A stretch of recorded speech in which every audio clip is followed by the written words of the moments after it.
નમસ્કાર મિત્રો, વિડીયોમાં તમારું સ્વાગત છે। સંબંધોને શર્મસાર કરતો કિસ્સો સામે આવ્યો છે। હજી તો દીકરાના લગ્ન 4 મહિના પહેલા જ થયા અને પિતાએ પોતાના લક્ષણ દેખાડ્યા। દીકરાની ગેરહાજરીમાં પિતાએ પુત્રવધૂને પોતાના હવસનો શિકાર બનાવી પુત્રવધૂની ફરિયાદ પરથી પોલીસે સસરાની ધરપકડ કરી અને આગળની કાર્યવાહી હાથ ધરી રહી છે।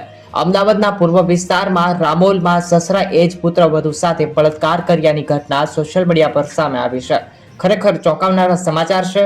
પોલીસે હાલમાં આની ધરપકડ કરી છે અને આગળની કાર્યવાહી હાથ ધરી રહી છે। હાલમાં હાથ પગ અને મોં બાંધી તેના પર બળાત્કાર ગુજાર્યાના સમાચાર।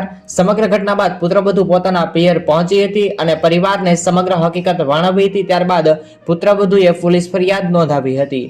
સમગ્ર ઘટનાની અંદર પુત્રવધૂ સાથે જે હાલમાં સસરાએ જે હરકત કરી છે તેને લઈ તમારે શું કહેવું છે કોમેન્ટ કરો અને દરરોજ આવી રીતે ગુજરાતના તમામ સમાચાર માટે જેડી ન્યૂઝ ચેનલને સબસ્ક્રાઇબ કરો।